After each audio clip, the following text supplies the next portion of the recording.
I spoke to Muslims of all ages and different races to understand what Islam is all about. We also addressed the stereotypes associated with Islam, and what I learned is that Muslims are no different than any other American.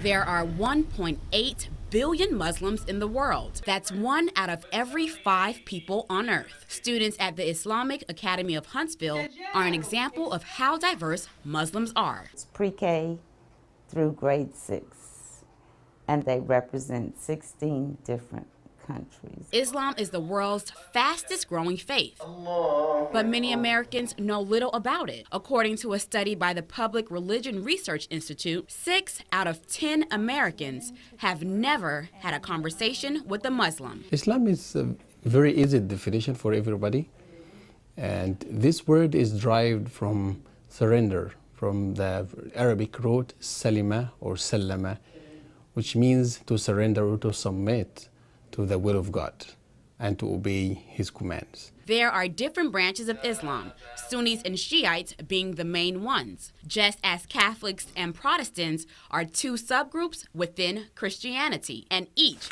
have their own interpretation of the Quran. It has verses that show what our God wants us to do, and some of the stories that you might have too in the Bible. If you are a Christian, or like if you're Jewish, you might have it in the Torah. There are 5 pillars of Islam. The belief in one God, and then prayer. Muslims pray 5 times a day. Those are dedicated prayers required. Then you have charity, which is given to the poor.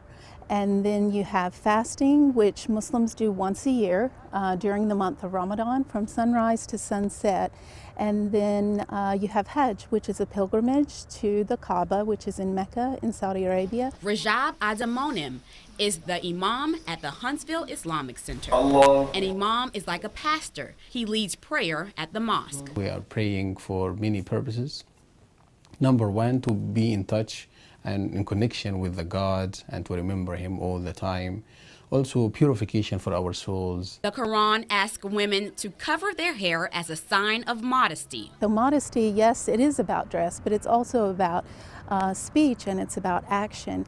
And it's not just directed at women. Men have to maintain a certain aspect of modesty in their dress and in their behavior. A recent study by Pew Research found Americans believe Islam is more likely to encourage violence among its believers than other religions. In the Quran, there are multiple verses about the sanctity of life.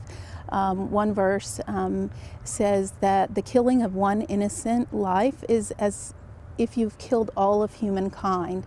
So anything that is depicted or claimed to be done under the name of Islam, and it's violent and it takes the life of innocents, it is completely wrong, and it goes against the teachings of Islam. Pew Research also found that half of Muslim Americans say it has become harder to be Muslim in the U.S. in recent years. There are children here with grandparents and cousins and aunts and uncles in countries on the travel ban list. So neither can they go home, nor can their relatives come visit. And that's pretty hard for children to understand. It really is. Muslims say they are proud Americans and believe in the American dream as much as anyone else. We want a safe school. We want our children to be healthy, happy, and we want to get along with our neighbors. So what I wanted to say for the American community, please hear and listen from us.